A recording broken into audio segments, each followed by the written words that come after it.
Now introducing my next special guest on my show now. I'm going to go straight into this interview. Well, I have joining me a songwriter and an instrumentalist, Phoebe Hutchinson. Welcome to my show. Look forward to interviewing you.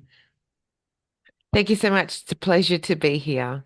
Nice to have you on board. How was life treating you today? Did you have a nice restful, festivities? Oh, it's been amazing. I love Christmas. It's incredible, isn't it? Ah, brilliant. And with the weather, it's always summer round your continent, isn't it? Yeah, it is actually. Yeah, it's Ah, beautiful. It's a beautiful time of year. ah. What's not to like? It's family, it's friends, it's great food, it's rest. It's That's awesome. great. Well, I'm glad you had a good time. And telling by your accent, you're based in Australia. That's right. Amazing. And when did you first come into music? Would it be fair to say that music was always a path or the route that you wanted to make or take? Yeah, 100%. I wrote my first song when I was 16, for a guy I had a crush on at school. And I wasn't playing guitar, obviously, so that was just the melody and the lyric. Mm. But yeah, so it's always been there. My whole life, I've just been writing songs, um, and then at 14, I starred in a musical comedy. I had the lead role in The Boyfriend, and that's when I fell in love with the lights. Ah, sounds good. And you've also been Yeah. an author and a writer and a counselor as well, and you're classically trained. Yeah, I've written two books, Honeymooners Forever and Are You Listening? Life is Talking to You, which is self-help books to help people with relationships and depression. And I also run a company where the program I developed is working with many counsellors across Australia and to help clients with depression, anxiety, and addiction. Yeah. Wanted to always ask one of my interviewees, how do you find music, say therapeutic, to help through everyday struggles in life? I think, well, as a songwriter, it's a vehicle to put down emotions. You know, there was one song I wrote in 5 minutes when I was struggling with my marriage, which is now amazing, but you do have those moments, and it was a really sad one. So sometimes it's just a channel for emotion, but I think with people who are struggling, it can normalize the emotions. If you put on a sad song Mm, or a happy song can really bring you out. yeah. It's It amazing. can drive you in so many ways. Like at the moment, I'm listening to dance hits, worldwide dance hits, on Spotify just to, do housework. It's Yeah. amazing. Yeah. Like music's incredible. Yeah. You mentioned like sad songs can make the serotonin change your mood, and then the happier songs can put you in a good mood. It's a powerful drug, isn't it, music? It And is it's incredible. It is. And I think as a performer, I'm all about connecting people, and my number one goal is to reduce worldwide depression. And that's through my books, but now particularly my program that's running Australia wide.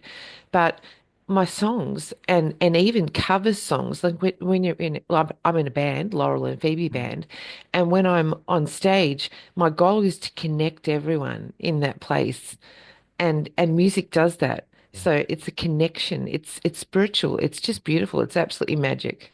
Because you hear so much about mental health, more people have been open about mental health these days. Do you think it's because we live in such a fast world? We're always exposed to like news headlines, depressing news, and like people scrolling on their phones. We didn't have that, say, like 20 plus 30 years ago. Do you think that could be one uh, portion of the problem causing, people to feel that way? Ah, 100%. I think that there are a lot of people addicted to different things, and whether it's food addiction to drugs, alcohol, but certainly there's sex addiction, but then of Mm, course there's phone addiction and gaming addiction. So mm, there's a lot of addictions that are naturally causing disconnect, which is really sad. But I think the mental health situation, I think that things are being normalized now, mm, and there's help that's out there because there's people out there with agoraphobia. Like the specific area that our company, PLP Solutions, that we work in is working with the unemployed. across Australia. So there's a lot of people with agoraphobia out there that are Mm, trapped in their bedrooms. mm, And it might be from one-off trauma, many traumas. So there's a lot of people that are stuck. And it's great that the media is getting out there and there's a lot more help. The government are now helping people. yeah. Yeah. And it's just wanted to add like the with in life there's a fine line with everything. Could you say food? Everything's about moderation, isn't it? Yeah, 100%. Yeah. Yeah. And it's always good to just like chat with my guests. You know, some I don't get a chance to talk about that topic very often on interviews. So it's thank you for like just chatting to me about that. So just going back to the music now, I wanted to ask, breaking into music, did it give you the opportunity to travel your country and maybe further afield as well? Well, music has. I have traveled Australia, but we predominantly perform uh, in Tamworth, apart from around Melbourne. Every year there's the Country Music Festival. So we perform there and we perform on the prestigious Peel Street, which is the fan zone, and that's so exciting. That's such a big, beautiful stage at Tamworth. Um, that's myself and the Laurel and Phoebe band. And it's just amazing. Like Tamworth, I actually went to Tamworth only 4 years ago when my dad passed away because my dad was a huge country music fan. And I was always doing like middle of the road songs. And as soon as he passed away, and he always wanted me to be doing country, I'm like, you know what, Dad? I'm doing it for you. So I got a little picture of him and I stuck it in the car, laminated, and it says, Dad's coming to Tamworth. And for the first time ever, we went to the main part of Australia, country music, and we just we've been doing every year. We usually do about 17 Yeah, gigs in Tamworth in 10 days. So it's crazy. yeah, But this year we're just cutting it down and being a bit more normal and yes, not doing too many. But it's have you heard about Tamworth? It's like yes. Nashville in Australia. Yeah, I've interviewed quite a few artists who've performed there as well. I wanted to ask her how have the numbers been? Have has it just keeping getting strong and strong every year, like with the attendances? Yeah, it's absolutely incredible. There's country music everywhere and so much talent, and there's a real community. And every year I go there, there's more and more connection with beautiful people. Yeah, it's great. Oh, that's incredible. And you mentioned a country is quite dominant in like your musical sounds. How would you describe like the sounds that you're trying to create? Is that kind of like the vibe you want the listener to hear? I'd say that my latest album, This Little Town of Mine, I would say that it has traditional country, but I also think country rock. My latest song, My Little Companion, I would definitely call that country rock. And that's for my beautiful son. Or you could call it a country ballad, actually. That's for my son, Joel. And that's when he was a little 7 year Yeah, old. yeah, And he used to follow me around everywhere. And so I wrote this beautiful song just to honor him because there's something really magical about that 5 to 8 year old child where you're the parent and they idolize you and they want to do everything with you and they just follow you around. And even back then, I was a singer and I'd get in front of my old-fashioned video recorder and mm, I'd be dancing and I'd look back on the video and he'd be behind me just poking in, and he was always, and I'd be recording songs on my guitar in the kitchen and I'd hear he'd be like tapping away. He was always a part of everything I did. And because when they get to the 12, 13, it's like mum's not so fun. yeah, yeah. And then would you hope that listeners can relate to that? Whether they have like children through parenthood, how they can relate to the song.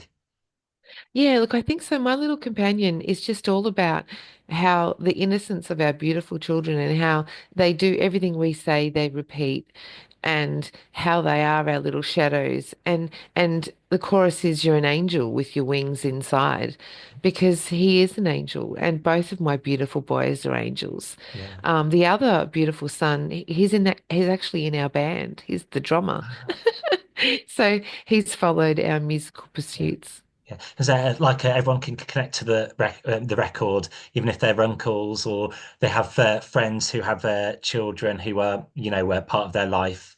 Obviously, children perhaps one of the best gifts life can give, as well as music as well. That's what I think. I think that, I really believe that children are the miracles in life. Mm. And I mean, there's so many miracles, but there's such a huge blessing, and we just keep getting it's the gift that keeps giving. Yeah. It's just incredible. And if you're blessed enough to have children, this song really honors Mm. those children and that relationship and how they are angels. Yeah. They truly are. Mm. Yeah. We don't hear And enough about, grandchildren. yeah, we don't hear enough about miracles, do we? They are out there, but it's just that we don't hear enough of them because it was overshadowed by the negativity in life. Yeah, you're so right. Mm. And I think if you watch the news, the reason they put on so much negativity is because they want you hooked in. Mm. So they're working with our limbic systems. So they're working with that adrenaline. Yeah, So it's almost addictive what's going on today. yeah. And there are so many miracles. And I think that it's great to look at those in our business, in the world of counseling, like transforming someone from someone who doesn't work, that hates themselves Mm. to someone that all of a sudden they've got the confidence to get out there and do what they want and start Yeah. to follow their passions. That's a miracle. Yeah, because like the worldwide mainstream media, obviously, they're getting something out of it. Otherwise, they wouldn't be doing it. Because I read an article Yeah. today, someone I know on Facebook, he done a good deed, raising money for charity, and I thought that's the first positive headline I've read in a while. Wow, yeah. And there's also algorithms too on your Facebooks, Mm, etc. So, if you start watching the news, then you'll get more feeds coming up yeah, with news. And depending on what you're scared of, like I'm scared of crocodiles and sharks. So whenever I go on Facebook, all I see is crocodiles and sharks. yeah, J- So we've got to be very careful about yeah, that. So it can yeah. be really destructive. Mm, I know that I'm a little bit addicted to my Facebook, so I have to watch that. And it's mm. really important to keep things in check for sure. Do you find algorithms with music as well? Say, listen to a favorite artist, and the next track on your playlist, it seems to kind of relate to that song. 100%. And on Mm, Blinkist as well, like the books that you're reading. Yeah, for sure. It does. And songs are so amazing. Like, um, I love a song called Silence. I'm not sure who sings it now, but the dance version, it's just so yeah, powerful. There's so yeah. many beautiful songs out there. Is that Sarah McLachlan? Is it Silence?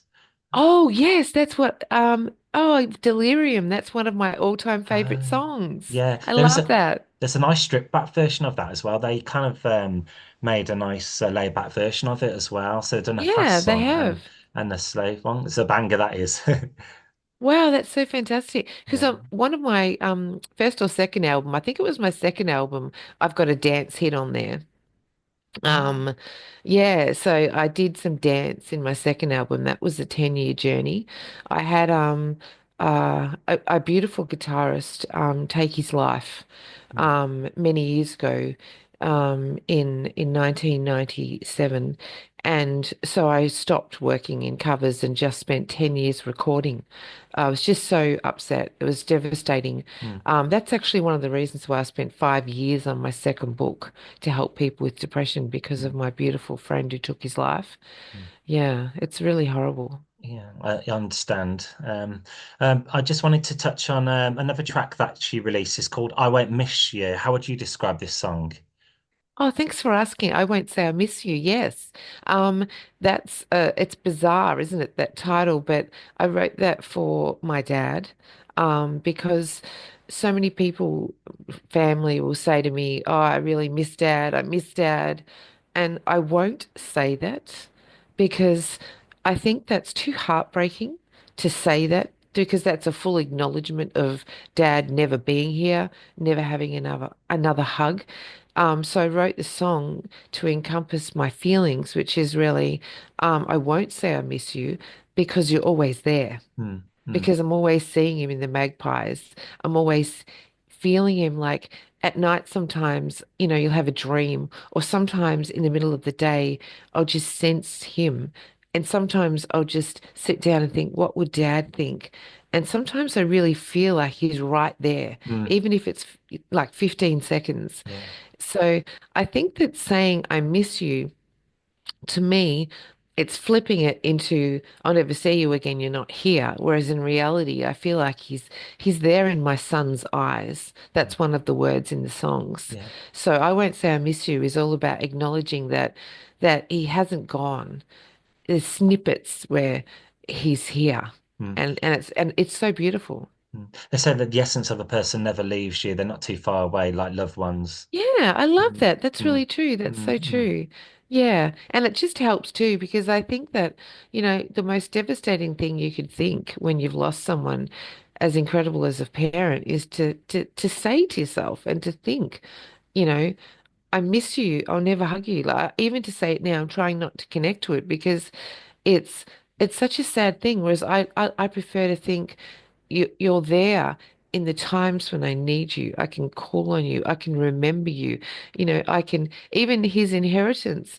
I was really like, what I wanted to do was just go to Europe. And I'm like, no, what would Dad want? And I really sat in what Dad wanted. mm, mm. And I think that's really important and connected to that. Yeah, that's absolutely. Just wanted to touch on this town of mine as well. It's one of your primary songs which come up on high on your Spotify list when they search you. Is that a proud moment for you to release this town of mine? Oh, thank you so much. Yeah, this little town of mine is about Bairnsdale, where I live, and the surrounding suburbs. And I'm so in love with this area. I've lived here 15 years. So I wrote this song to really help people understand what it's like to live in the country. Like like we watch over the cows for the neighbors. Yeah. Like it's an unspoken thing that we do. Um, and, on a Friday afternoon, we went through a really long phase of having a drink with the sheep on a Friday afternoon when work was finished. So work was finished and we go out and we take our drinks out and sit with the sheep and have a drink with them. And it was so beautiful. Um, and just about the neighbors and how much we love the neighbors and the community. And I think that like there's something about I think everyone can relate. If you love your area, you love that there's a men's shed, that there's an RSL, there's a sense of community, there's a Christmas parade, Mm, there's all these things. And that's what I talk about in this song is that sense of community. yeah. We need more of that these days, don't we? Spirit. Yeah, I think so. And I think it's beautiful because if you love where you live and you feel connected to the people, Yeah. it's such a beautiful thing. Like whenever I go down the street, I either see past clients or I see friends, and if I go somewhere where it's not where I live, it's really strange to go down the street and not see people I know. Mm, So yeah, it's a lovely thing. mm. And you've released a series of singles. Do you think this will give you a blueprint to make an EP or even an LP in the near future? Yeah, look, I think so. I would love it if my songs went out there to help people, because all the songs are of love, of relationships, of grief, of life, of community. It's all the things that we really feel connected to. So I feel like I'd really love, it's like a journey. I even thought of one point calling my album Life, because, there's heartbreak on there as well. Mm, Um, like one of my songs is about my friend who lost her son, mm, to SUDC. mm. So it's a bit of everything. It's a real journey. But then there's one, My Best Friend, which is about my partner. There's just so many Yeah, beautiful songs. that's Yeah. great. That's there's something on the singles for everyone to Yeah. listen to. And you mentioned Tamworth. You're looking forward to that this year. What month's that been held in this year? January. Oh wow, so not too far away then. Yeah. Yeah. How many weeks away? Late January, is it? Middle of the January? Yeah. Yeah. Our first gig is the 16th. Okay, And it basically goes to the 26th. Yeah. So it's like 10 days. sure. Yeah, and we go up in a caravan, and it's just the best. And the caravanning, if you've never done caravanning, we usually hire a caravan, And it's the best thing ever because you're cocooned. It's so hot in Tamworth, but you've got this gorgeous little caravan with an air conditioner and it's your own little world. And we get our guitars out and it's just the best. Hmm. Yeah, it's Ah, fantastic. brilliant. Kind of like an outback journey then, would you say? Yeah, Like, because it is, and we're walking distance from everything. uh, So we're so lucky. So we're staying in the caravan park, which is the rugby field, turned into a caravan park in Tamworth. So anytime you've got to go anywhere, it's just walking distance, unless you've got a gig, and then of course you take the car. yeah, brill. Yeah. And I just wanted to ask, where can people follow you on social media? For your band as well, Laurel and Phoebe band, and also your music as well. Where do you feel is best that people can follow you? Fantastic. Well, my songs are all over YouTube and Spotify, so they're under Phoebe Hutchison with a Phoebe. Um, for Facebook, it's Phoebe L. Hutchison. And for I'm actually on TikTok with self-help. And did I miss anything? Yeah, Spotify, just Phoebe Hutchison. Brilliant. And of course, you just type in your name in Hey Presto, you'll materialize. That's Phoebe right, Hutchinson. exactly. You could get anything. You could get self-help videos, or you could get music. Anything could come Yeah. up. Okay, that's amazing. Well, thanks very much for joining me on today's show and going into Thank depth you. about your music as well. It's so nice to talk about these things on today's show. Also, for me to really do now is play your new single on my show, which will be your latest track that I have received from you, My Little Companion. Would you like to Oh, thank you. would you like to introduce it on? This is the Danny Sun UK radio show, and yeah, would you like to feel free to like introduce it on for my listeners? For sure. Would you like me to introduce it as the Dan J Son Yeah, why radio not? show? Yeah, please. Hi. Hi, this is Phoebe Hutchison, and you are listening to Dan J Sun radio show. And this is my latest song, My Little Companion by Phoebe Hutchison. Thank you. Thank you very much for your contribution on today's show and take care. Thank you. Thanks so much. Have a great day. Have Thank a you. great day. Bye. Bye. One sec.